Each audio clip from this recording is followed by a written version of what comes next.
Hi, everybody.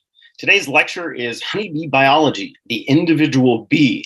And in this lecture, I'm going to be taking you through the anatomy of the honeybee, both internal and external.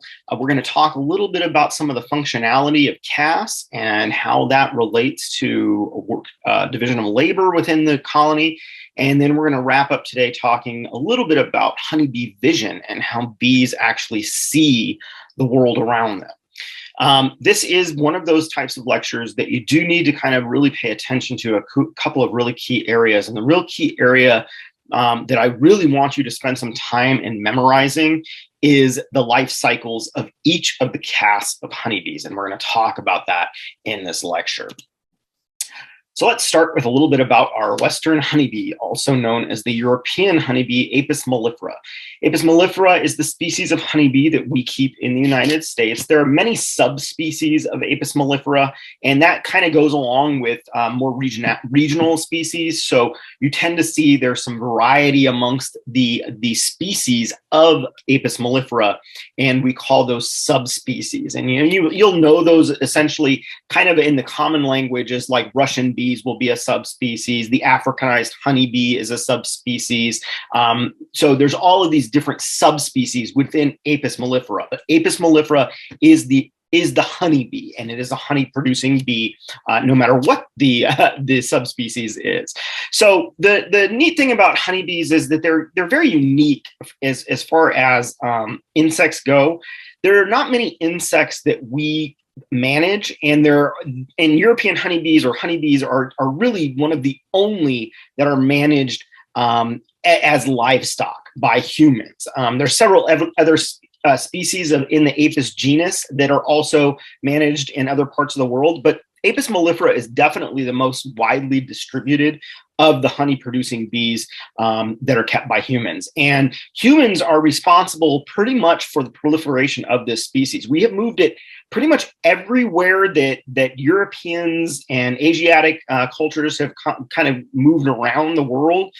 This honeybee has come with them. And the reason that it has proliferated so well is that when it gets into these environments that are not its native range, it has this really amazing ability to adapt. And honeybees are excellent at adapting to situations, both environmental and then, kind of situational stressors like pathogens and things like that.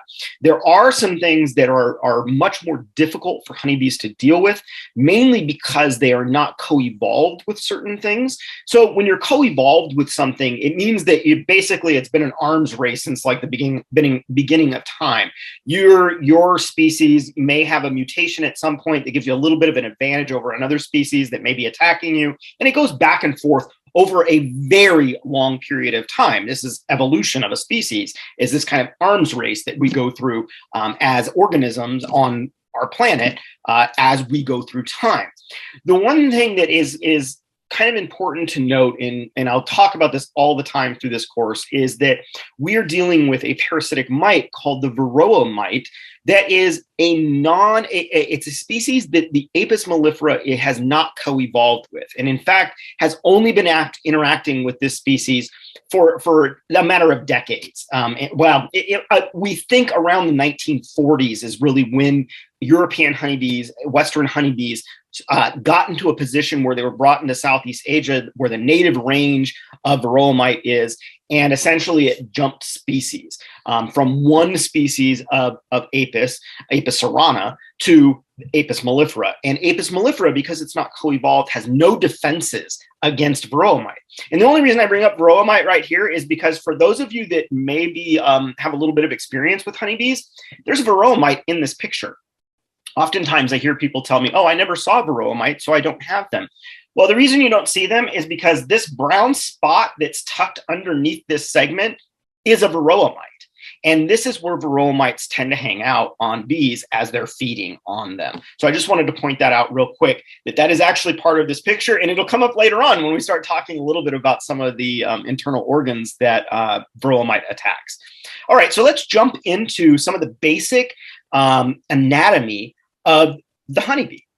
All right, so with any insect, you have a division of body parts within the insect. And Where we have in all insects is that we have a head, and the head is usually a kind of center of sensory organs. So you have things like antennae, your eyes on the head.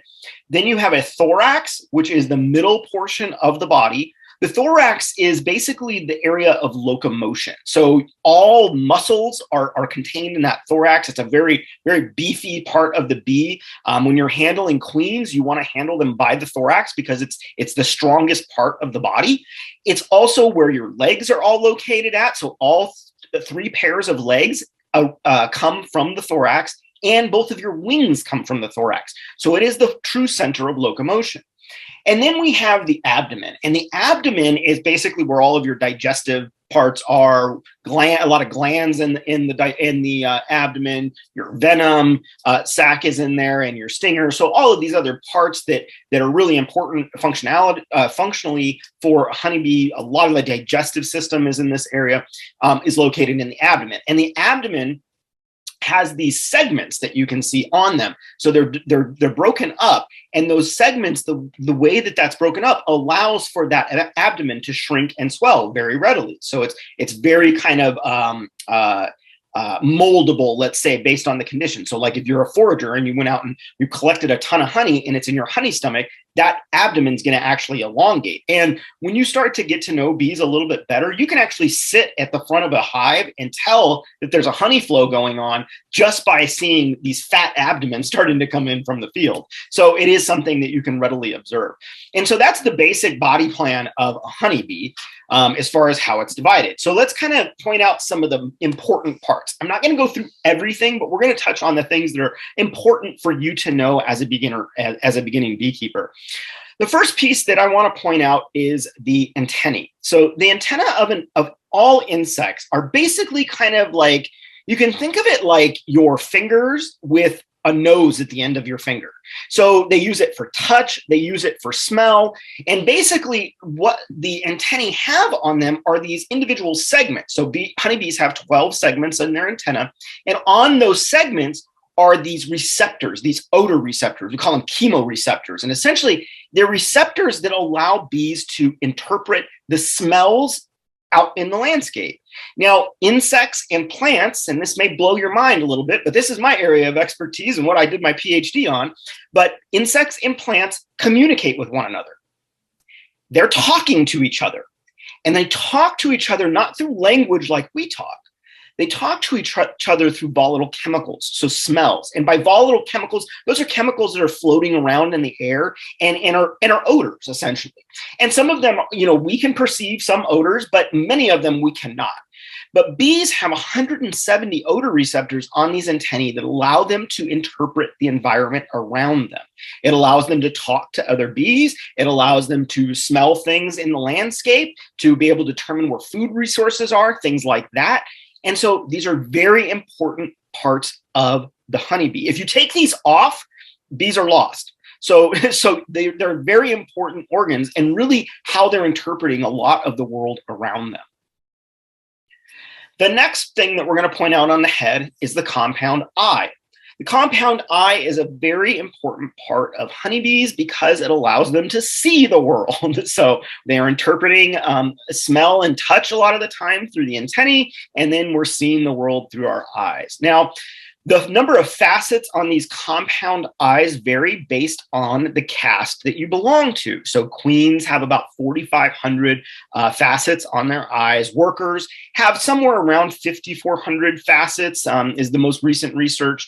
And drones, you're looking at around 10,000 facets on them. Now, when we get to the actual anatomy of these three castes and how they're slightly different from one another, I'm going to point out to you why this is the way it is. It may seem a little weird that our queen has the least amount of facets and our drone has the most, but what I want to impress upon you is that the eyes of drones are very big, and they're very big for a specific reason, and that's because they mate with queens in flight, and they have to be able to see almost 360 degrees where the queens are. So that's why they have more facets.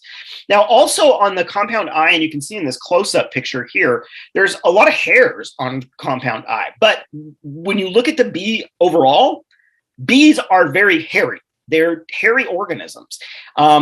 As bees age, you will actually see them lose hair. The back of the thorax where it's very hairy on this bee, this is a young bee. And the way I can tell is because, one, it's very furry, and two, the margins of the wings back here are completely smooth. When they get old, they're very tattered because they're flying all the time. So this is a young bee. And what you can see is that this young bee has hair everywhere, not just on the eyes. But essentially why bees are furry is for pollen collection. So when bees go into a flower, they're going for the nectaries, and pollen is more of a kind of an after effect of collecting nectar. And what I mean by that is that pollen is negatively charged. So flowers have a negative charge to them. And so pollen has a negative charge as well. Honeybees, they're furry, they're flying through the air, and they are positively charged as they're flowing through the air. They are a positively charged organism. And basically, when they come into contact with pollen, when it gets close to them, it's like a magnet. They just attach to them. And so when bees come out of a flower, they're covered in pollen. And that is one of the reasons for the eyes to be covered with those hairs, is so that pollen, when it gets on there, it can be groomed off and then put into the pollen baskets. Additionally, when you're flying through the air, if there's debris in the air and things like that, these also protect the eye so that things aren't hitting the eye directly. So they're also allowing for some protection there as well. But that's why bees are furry. They're furry because that's how they collect pollen. And like I said, it's a negative and positive charge coming together, and pollen basically just sticks to them as they get close to those anthers on the flowers. They just sticks to them. All right, the next thing that we see on the head is right above the compound eye, on the top of the head, we have three simple eyes called ocelli. Now, ocelli are something that we see on a lot of insects, and basically what they are is they're like a rudimentary eye that's used to basically orient to the sun. So when it's cloudy outside, they can determine where the location is of the sun based on the ocelli. So the ocelli are basically utilized to kind of orient in the landscape, but they're not used for vision. They're like the compound eye. They are very simple, and it's mainly, I usually tell people, you can kind of think about it as like a light sensor, a sun sensor on your car. It's something that's like right on the dash and allows the car to know if it's dark outside or not. And it turns your headlights on or turns them off. It's kind of that same thing. It's just determining kind of light concentration and location of the sun. It helps them with that. All right, now we're moving to the thorax. And the first thing that we're going to look at on the top of the thorax is the wings. Now, bees have two pairs of wings. And one of the things that I love as an entomologist is you see all these people and it's mostly marketing companies that will do things about like raising money for bees.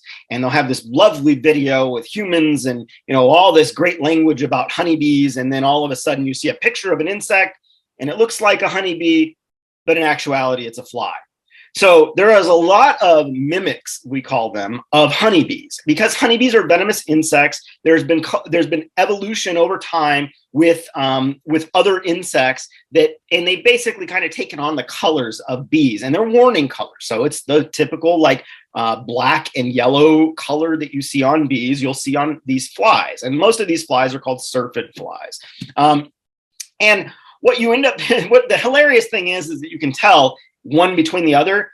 Well, when you get to know bees, they don't look like bees whatsoever. They have huge eyes covering their entire head. Maybe a drone you might mistake them for. But the big distinguishing factor is that flies always have one pair of wings. They don't have two pairs of wings. So if you see an insect that has one pair of wings on it, it's a fly. It's not a bee. Flies they belong to the order Diptera, and those all are going to have one pair of wings, whereas bees belong to the order Hymenoptera. Hymenoptera always have two pairs of wings when they're winged. We do have ants that belong to the Hymenoptera family that are wingless, but for the most part, we're talking about two pairs of wings. And those wings are divided up. The one that's closest to the head is called the forewing. The small ones that are towards the back are called the hind wings. The way that bees produce lift and really are able to kind of produce enough lift to get off the ground is that they connect the two wings together. So the forewing and the hind wing, when they're producing lift, connect to produce more surface area to get up and to move quicker. The way that this is done is through this little kind of, it's almost like Velcro called the hamuli. The hamuli is basically this row of hooks on the front of the hind wing, and they latch into a groove that's on the back of the forewing. And so what they do, they connect together kind of like Velcro would, and that's how they connect and produce lift. So that's a little bit about the wings. The next thing I want to point out on the exterior of the body is the spiracles. So now we're on to the abdomen here. The spiracles are basically the way that it's the way that bees allow air to enter their body. So we breathe through our mouths and our nose. Bees breathe through their spiracles. And there are 10 pairs of spiracles on the, between the abdomen and the thorax. The thorax has 3 pairs that are at the back, and the abdomen has 7 pairs that cover all the segments of the abdomen. Now, it's difficult to see on adult bees, but this is where, I'll get my cursor over here. This is where they're located, is right down here. Now, when you see larvae, you can, especially mature larvae where they're almost ready to be capped, you can see them very clearly. They're black dots that are down the side of the larva. So these are something that are with the bees from the beginning. The spiracles, they're basically openings that open and close that allow air to come in and out, and they're attached to trachea, and the trachea are then attached to air sacs. And I'm going to show you that when we get into the inside anatomy of the bee. All right, back to the thorax. The front leg, the foreleg. The foreleg is really, legs obviously are used for walking. But the real functionality of the foreleg is it has an antenna cleaner on it. So the legs are used for grooming a lot, and bees will constantly be grooming themselves, both to move pollen around that's attached to the hairs, but also to clean themselves. So the antennae get dirty over time, and there's a little spot in the crux of that arm right there, that leg right there, right around here, that actually has a little cutout in it that's perfectly shaped to the antennae. And it's an antenna cleaner. And they literally will take their arm or their leg, their foreleg, and wipe it down the antennae to clean the antennae off. The next leg is the mid-leg. The mid-leg is mainly used for grooming and then also passing pollen back and forth. So as pollen's being collected by the forelegs, it's passed to the mid-legs and then to the hind legs, where the pollen baskets reside. And that is what's the main functionality of the hind leg, is it's got a pollen basket. It's also where pollen is packed on and compressed. So you have your pollen basket, which is located right here on that hind leg. As far as mouth parts are concerned, bees there are several insects that have this, but many insects that don't, which is 2 pairs of mouth or 2 types of mouth parts. So the mouth parts are located at the front of the bee. The first one I want to point out is the mandibles. So bees have both mandibles, which are I'm pointing to my screen. You can't see my screen, but let's see. The mandibles right here are on this outside portion of this straw-like thing that's coming out of its mouth. You can also see it right here. So the mandibles are used for things like manipulating wax. They're used for things like chewing your way out of your cell when you're born, but essentially they're used for chewing is what they're used for. So how they manipulate pollen is with the mandibles as well. And the other thing that you see on here is that straw-like organism or organ. That is called the proboscis. And the proboscis, you can basically think of it as a straw. It's what they use to collect nectar and water with, is basically they dip it down in there and they suck up through that straw-like mouth part. So the reason I say this is a little unique, it's not rare, but it's a little unique. If you think of some other insects like, say, praying mantis, those individuals only have mandibles. They don't have a proboscis because they're mainly chewing things as the way that they eat, whereas honeybees are both chewing and sucking nectar as well. All right, let's move to the internal organs. Now, I do want to say we're not going to cover everything, just like we didn't cover all the things out on the outside of the bee. We've covered most of the big parts, but this is a basic introduction to this. We can get a lot deeper. But I want you to all kind of know some of the basic internal organs of the honeybee. Now, what you see first is the central nervous system. So bees have a central nervous system, and it's comprised of a brain that's in the head that is connected to a central nerve core, which goes all the way to the back of the abdomen. Now, along this nerve cord are what we call ganglia, and that's these dark blue dots that you see here. Some of them have arrows pointed to them, but you can see these ganglia go all the way down the nerve cord. That is kind of your nerve centers. So the brain is connected to this nerve cord that's also connected to these nerve centers comprised of ganglia. And that's essentially the nervous system of a honeybee is that system right there. It's a basic system. Most insects have this same kind of setup. Is all that I can think of right now, have this same setup with these ganglia serving as basically these nerve centers throughout the body. All right, the circulatory system. The circulatory system is basically made up of the heart and the aorta, and it's an open system. So honeybees do not have veins like we do that have blood coursing through them. Their whole inside is bathed in hemolymph, which is essentially bee blood. It's insect blood. But hemolymph, instead of being in a system like ours, where it's in a system of veins, it basically just sits kind of in this whole area of the bee. Now, the way that this kind of works is that in order to get like circulation of hemolymph going, the heart's working in tandem with these muscle cells that are in here, and they create circulation in the hemolymph basically through this kind of pumping action, this rhythmic pumping action that basically kind of moves the hemolymph through the body, and it moves from the back of the bee to the front of the bee and then back again. So it's constantly moving, but it's not like how our blood moves through these veins. It's basically like the organs are bathed in it, and it's just kind of being pushed back and forth through this circulatory system. The respiratory system. So instead of lungs, bees have these thin-walled air sacs, and they're placed along these trachea in the body. Now, we talked about spiracles to start with. Now, these little lines you see here are trachea. Those trachea are connected to the spiracles. So the spiracle is the outside portion of the respiratory system. It opens up and closes based on the needs of the bee as it's breathing.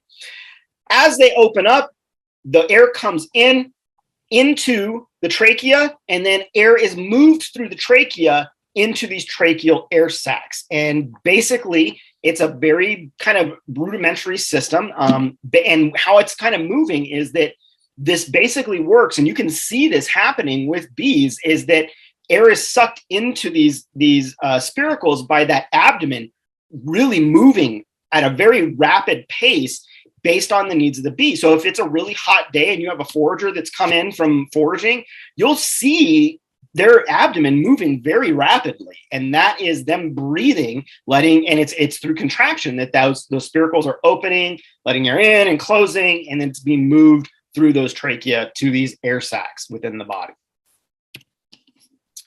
The digestive system. So the digestive system is very, very cool, in my opinion, of honeybees, but no, I'm an entomologist. I love everything insect. But one of the cool things about it is that they have a honey stomach. Okay, so I'm going to kind of go through, basically we're going to go from the front to the back, okay? So where we're going to start is the mouth. So the mouth is where food is coming in. It's attached to the esophagus. The esophagus is then attached to the honey stomach, also known as the crop. Now, this is one of the cool things about bees. Foragers, when they're collecting nectar, they're putting nectar into their honey stomach. Now, I've heard people, and you've probably heard it too, or maybe you even thought this at one point, that honey is bee vomit. I hear this, every once in a while, someone will say this at a talk I'm giving, or I'll see it on the internet, that people are saying that, that honey is just bee vomit, and it's not. The thing is that the honey stomach is a storage organ. It is not connected to the rest of the digestive system. So We went from the esophagus to the honey stomach. If a bee is collecting nectar in the landscape, that's where that stops. And then when the forager comes back to the nest, it will pass that content of the honey stomach off to a house bee who will then move it into where it needs to go in the colony. So the honey stomach, because it's not attached to the digestive system, it literally is just like a storage vessel. It's like if you or I were to put honey in a jar and carry it and pass it off to somebody else. So it's not bee vomit. Now, the reason for that is, the reason that this whole area is sequestered from the rest of the digestive system is because of one special thing, and that's the proventriculus. This black line that you see here is essentially a one-way check valve. When things go through the proventriculus, they don't come back out. And so that is really where digestion starts, is once we get past the proventriculus, which is a one-way check valve. It keeps the honey stomach away from the digestive system. So you don't have digestive enzymes creeping into your honey, okay? The next piece that we have is the ventriculus, and it's this whole big thing you see kind of right here, that big organ that we see right there. Also known as the midgut. The ventriculus is basically where it's basically the true digestive center of the stomach. It's where it's kind of like akin to our stomach, essentially. And that's a big organ full of enzymes. Things are being digested. But like I said, the big thing to note is that this is distinctly separate from the honey stomach by the proventriculus. Okay, as we continue back down the digestive system, you can see as we get close to the ileum, we have these they're blue lines that are coming out of that area. That's my drawing. So, you can only do so much with PowerPoint. But those are known as Malpighian tubules. Malpighian tubules are essentially kind of like our kidneys. So they detoxify things. So they're basically cleaning up and filtering waste out of the digestive system, but they also filter waste out of the hemolymph as well. So they're doing both duties, and just kind of like our kidneys, they're removing things that are going to be that are waste products from our body. The next thing is the ileum. The ileum is essentially like a small intestine. So when you're thinking about how this is laid out, you have those Malpighian tubules, which are removing the waste. The ileum is removing the nutrients from the digestive food that we have in the digestive tract. And then the last thing that we have here is our rectum, which is then connected to the anus. There's your basic digestive system of a honeybee. It's not a super complicated system, but it is something, that's a little different than what we are typically used to with vertebrate animals or even ourselves. All right.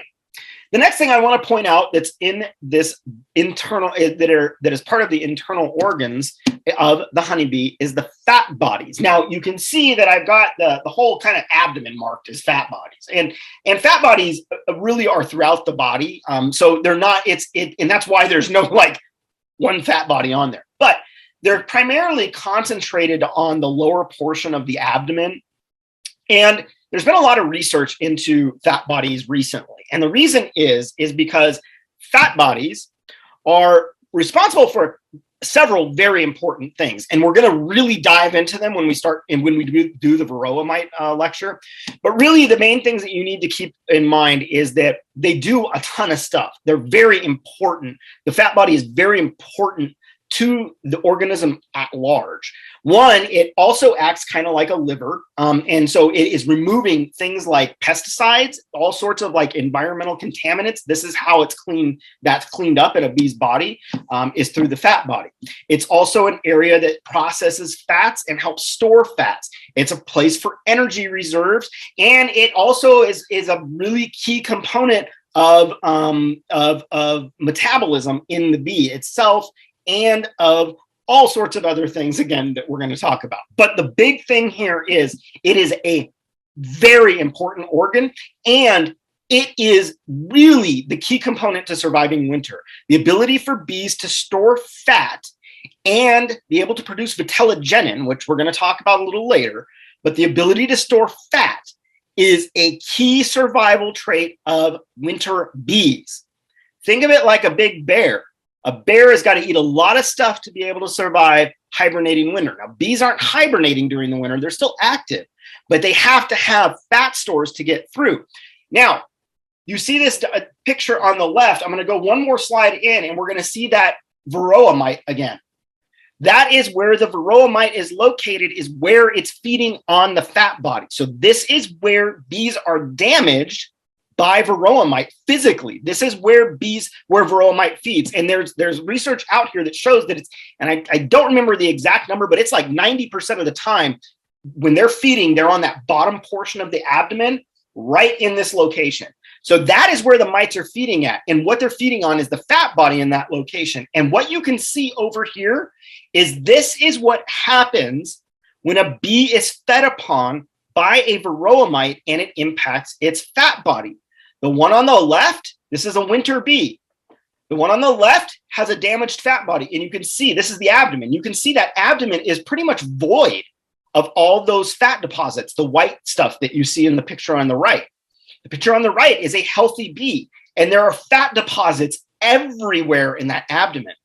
That is how your bee is going to survive the winter. So when I am continuing to harp on varroa mite management and monitoring, this is why it's so important in northern climates. We have such a long winter. If your fat body is compromised, your bees have no chance. If you're in a more temperate climate where you have a month of winter, you might be able to recover because your winter bees don't last that long. Our winter bees live for 4 to 6 months. They have to be healthy and they've got to be fat. It's the only way to get through the winter up here. So this is why varroa mite colonies will die generally before the first of the year up here in the Upper Peninsula in northern Michigan. So if you go into winter with what you think is a healthy colony and might be completely infected by varroa mite, your bees literally have no capacity to put on fat stores, and so they die very quickly in the winter. And so that's why I say to most folks, if you have bees that have died before January 1st, 99% of the time, it is varroa mite because of this specifically that I'm talking about right now.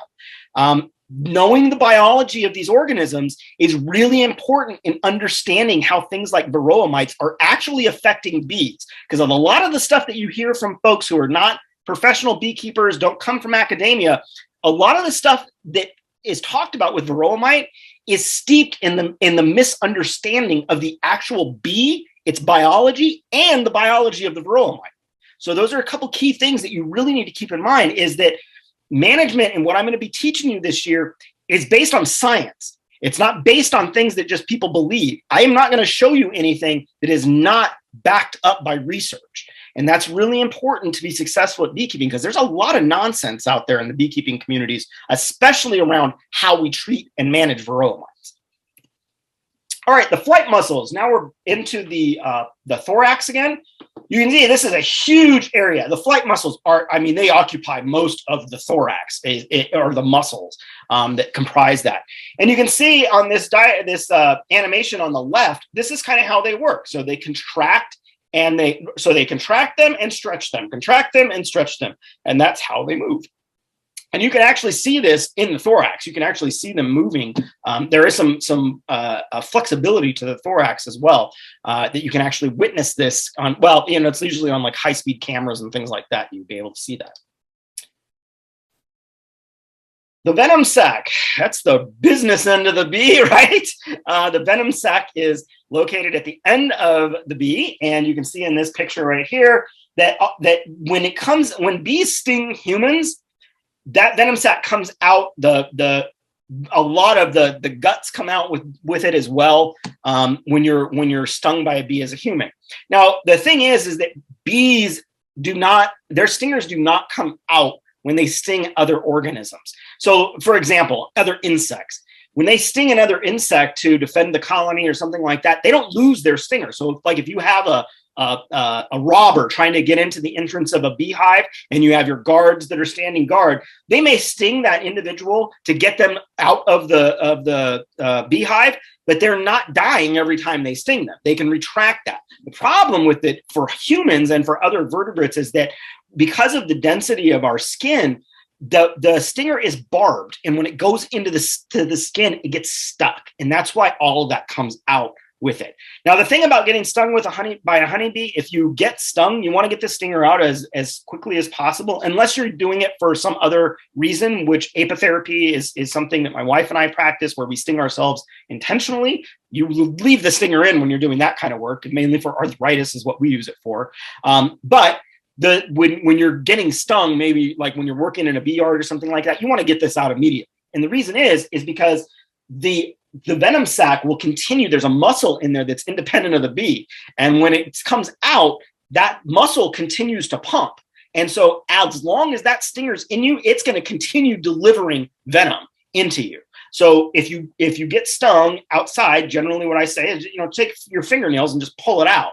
There's no big deal about it. You just, or easier is just to scrape it out with your fingernail rather than trying to pull it out. So something to note, but that is the business end of the bee, is the venom sac, and it also has a gland associated with it, the venom gland.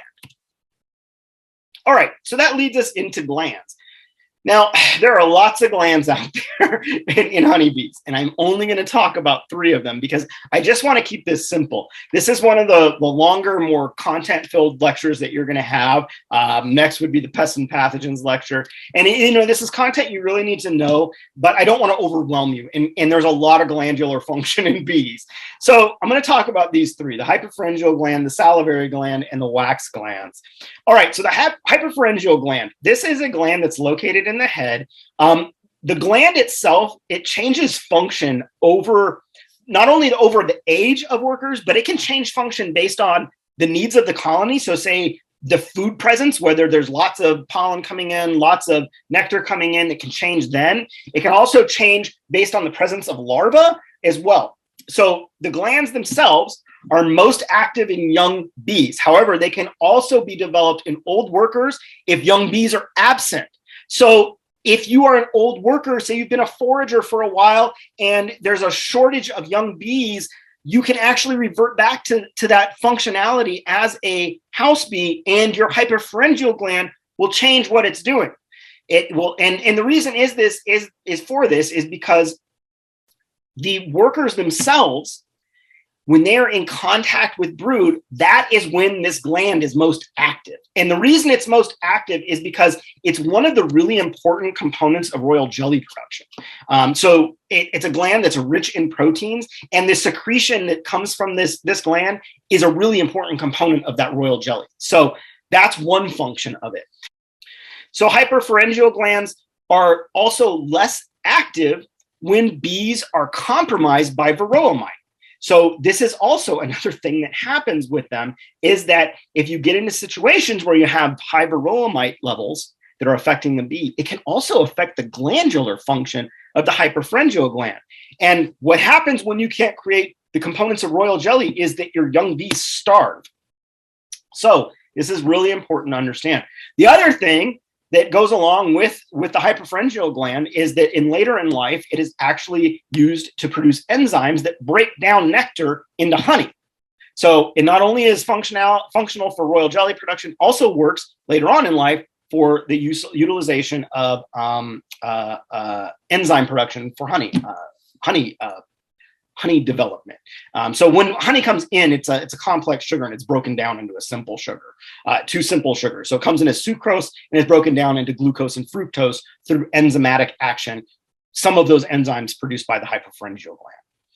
The next glandular system is the salivary gland. So we have 2 glands that are associated with that. We have a head salivary gland and the thoracic salivary gland.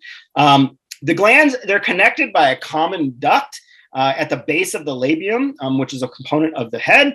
And those glands, they're really well developed in workers. They're really well developed in queens, and in drones, they're very small. So they also, so as over the casts that we have of bees, these glands actually are very different. So in your queens and your workers, you have them, but in the drones, they're very small and undeveloped. The salivary glands are most active in bees and workers when they are foraging. Part of that is that they also produce enzymes that help break down the nectar into simple sugars. The other thing that they can do is there are secretions that come from this that are also components of royal jelly, and there's also they're also used to the products that come from the salivary gland are also used in molding wax as well. So being able to soften that wax up so that it's moldable. So very important multifunctional gland. And these are two of the most important glands in honeybees. The next one that I want to point out is back here on the abdomen. You can see these 4 pairs of glands here. These are wax glands. Bees produce wax by themselves. So this is like us producing 2x4s to build our own house. Bees produce them on the bottom of the abdomen, and they collect those wax sheets that they produce. And that's how they build combs, is with that. Now, very young or old bees do not secrete wax.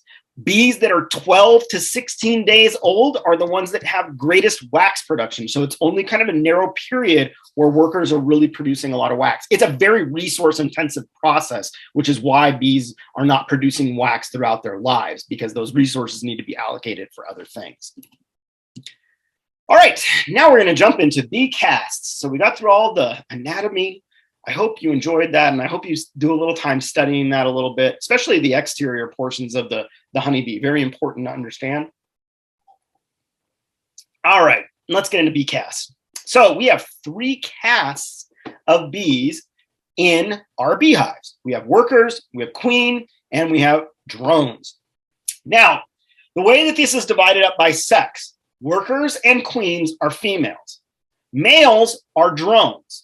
And when we look at them morphologically, you can see these are very different looking bees when you put them next to each other. However, when you have a colony full of 60,000, sometimes they can look a little bit alike. I know that a lot of us will get overwhelmed when you see just a huge frame full of bees. There's just bees running everywhere. But these are very easy to distinguish. And I'm going to give you a few key characteristics to see visually that you can use to tell the difference between them. Okay, let's start with the queen. The queen is the biggest in the colony. Her abdomen is always going to be very extended unless she is a virgin, in which case her abdomen is small. The reason for that is that she needs to have a small abdomen to be able to fly.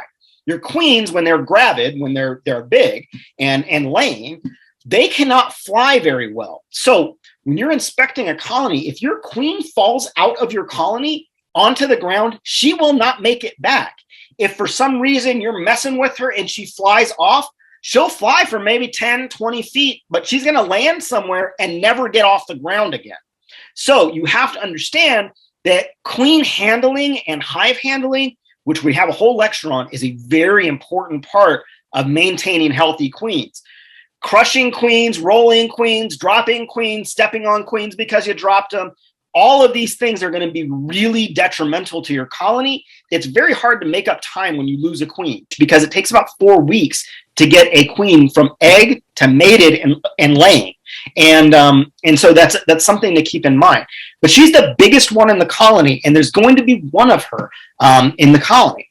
Now, the other things that you can see when we compare her to a female, the head and thorax look very similar in these two. But the one thing you will note on queens is generally the back of the thorax, it has very little fur compared to a younger bee, which has a lot of fur. So it is a little bit of a characteristic that you can look at that can tell you if it's a queen or not, but the abdomen is going to be the teller. Also, the way she walks is it's a little bit different than the rest of the bees walk. And so just paying attention to when you see her, how she's moving and observing that can also be helpful in trying to identify her when you see her. When you look at her compared to a drone, they look night and day different. The drone compared to the worker and the queen, the drone is a very big, beefy bee. Its thorax is very big. Its abdomen is very stout, and its head is huge. And the big characteristic that you can tell right away is look at the eyes. The eyes of the worker, remember we talked about the number of facets on these? And workers and queens are under, they're around like 5,000 facets, where that drone has twice as many, basically. The eyes of the drone can cover the entire head for the most part. When you see the eye on the worker and the queen, Those are isolated to the sides of the head. So just by looking at the face, you can tell this is a drone. The other thing you can tell is that big, beefy thorax is way bigger than the worker or the queen. And when you look at the abdomen, the big difference is when you look at a queen and you look at a worker, the abdomen comes to a tip. Now, the reason it comes to a tip is because they both have stingers. Now, a queen will not sting you. They use stingers to kill other queens, but workers will sting us. But they both have stingers, and so that abdomen comes to a taper at the back end of it where the stinger's at. Drones do not have stingers. They have penises, also known as an ediogus. The ediogus is their sexual organ, and drones mate in flight. So you have a queen flying through the air, a drone grabs onto her back end, uses his ediogus to fertilize her, and then falls off and dies. That's the life of a drone. But because they have an ediogus and not a stinger, you can see the back end is pretty flat, and it's always going to be very furry. So that's another key characteristic that you can see the difference between these casts when you're looking at them. As far as the life cycle, the total time it takes from a bee to start at an egg and finish as an adult bee. This is not the length of time they live. This is the life cycle to go from an egg to an adult. For a worker, 21-day life cycle. That's how long it takes to go from an egg to an adult. Overall lifespan, 45 to 60 days during the season. Winter worker bees or winter bees, 4 to 6 months is how long they'll live. Queen bees, 16-day life cycle. So from egg to adult queen, 16 days. At that point, she is not mated, though. And usually it takes about another week for her to get mated, and then she'll come back and we'll start laying eggs at that point. So total cycle to get a mated queen is it's usually about 4 weeks is how long it takes for a queen to go from egg to actually laying in your hive, even though her life cycle is 16 days to turn into an adult. The next one is drones, and drones have a 24-day life cycle. Now, drones are going to not be very long-lived. They're, same kind of thing, 45 to 60 days. I should have said queens can live for years. They tend to be productive 1 to 2 years, but they can live for years. As far as drones, short life cycle as well, 45 to 60 days. And one thing that's a caveat about drones is they don't make it through the winter. They get kicked out in the fall because they don't do anything for the colony. They are basically not collecting food. They just mate, and that's it. So they don't stay in the colony over winter because they're just a suck on resources. All right, the stages of growth when we're looking about this life cycle we talked about. Okay, so let's start with queens. You have a 16-day life cycle. The first 3 days are spent as an egg. Then you hatch, and from day 4 through 9, you are a larva. Then on day 10 through 15, you are a pupa. This is a capped stage at this point. So we're open. This is open cell at this point when we're larva because you're being fed by nurse bees. You're being fed royal jelly. You're being fed nectar. You're being fed pollen. You're being fed this rich, milky diet of good stuff to get big fast. So that's day 4 through 9. That's uncapped. When we're in the pupal stage, that's when we're capped. And that's when the bees do this complete metamorphosis where they go from this thing that looks like a worm to an actual bee. And then on day 16, our queen hatches. So that is the life cycle of a queen. Now that's important to know, and I want you to memorize these life cycles because you need to know these, and they're going to come up as you're working bees. The worker, same thing, 3 days in the egg stage, day 4 through 9 in the larval stage. But it spends a little bit longer in the pupal stage. Dates 10 through 20 are spent in the pupal stage, and then we hatch on day 21. Drones are bigger bees. They take a little longer to develop. 3 days in the egg stage, day 4 through 9 in the larval stage, days 10 through 23 in the pupal stage. It's also worth noting drone cells are bigger than worker cells, so it is a bigger cell for a bigger bee. It takes a little longer to develop. And on day 24, we hatch. When we look at this kind of as a graphic, this is how it happens. Our queen comes through, she lays an egg at the bottom of that cell, and that cell hatches on day 3, after 3 days as a larva. Then we go into day 10, where we're actually starting that first stage of the pupal stage. getting capped, go through our pupal stage, and then come out, chew our way out with those mandibles that we spoke about on day 21. Eggs. I'm going to show you what all this looks like. Eggs, larvae, and capped brood. Eggs are very important to be able to see. I know many of us have, I wear glasses all the time. I know many of us have vision impairments when we're trying to look at things close up. But as a beekeeper, you need to be able to see eggs. You got to just practice until you get it right. The way that you can see eggs is this way. Have the frame in front of you, the sun coming over your back, down into the cells themselves. And you use that sun. You have to adjust to the sun to just get the light right, to get it right down in those cells that you can see eggs. You have to be able to do this. If you need a magnifying glass, if you need a flashlight, just use them. Because this is one of the ways that we determine if we're queen right. I'm going to talk about that in our superorganism lecture, what that actually means. But it means that we have a queen that's present and laying. But essentially, this is what eggs look like. There's one egg per cell in a queen right colony. This is a picture on wax foundation. So this is just pure beeswax, and you can see that the egg is white in color against a yellow background. So you got to get real close to be able to see that sometimes. What I would recommend for you as individuals that are getting started in beekeeping is if you're using plastic foundation like what's on the right, use black foundation, because you can see just from these two pictures how much that egg pops on that black foundation. Again, you need to be able to see this when you're doing inspections because you're not going to always find your queen, and you have to know she's there and she's doing her job. So those are what eggs look like. Larvae. Larvae of bees, and this is looking down in those cells. You can see the sun's coming in there just perfectly. But those C-shaped worm caterpillar-like looking things, those are our larvae. You can also see in this picture, if we look at some of this spot down here, this is a smaller larva. So they go through stages. As they grow, they will go through what we call instars. And there's 5 instars in the larval stage. And those are stages that they kind of get bigger. And so what you can see here is this little one right here. And then you got these big beefy ones up here. That's different instar stages. The other thing I want you to note is that when you look down in here, you can also see that milky substance down there. That's their food. You always want to see a lot of that down in the bottom of these cells because your bees are feeding, your nurse bees are feeding these young. And that is what that pool is down there, is their food. If there's very little down there, it means your bees are starving. All right, cap brood. So this is when we're in that pupal stage. So you don't see any of this happening because it's underneath the caps, but essentially the result is they get bees that chew their way out. You got a couple here on this picture right here. The first responsibility of a bee after it comes out is to clean its cell.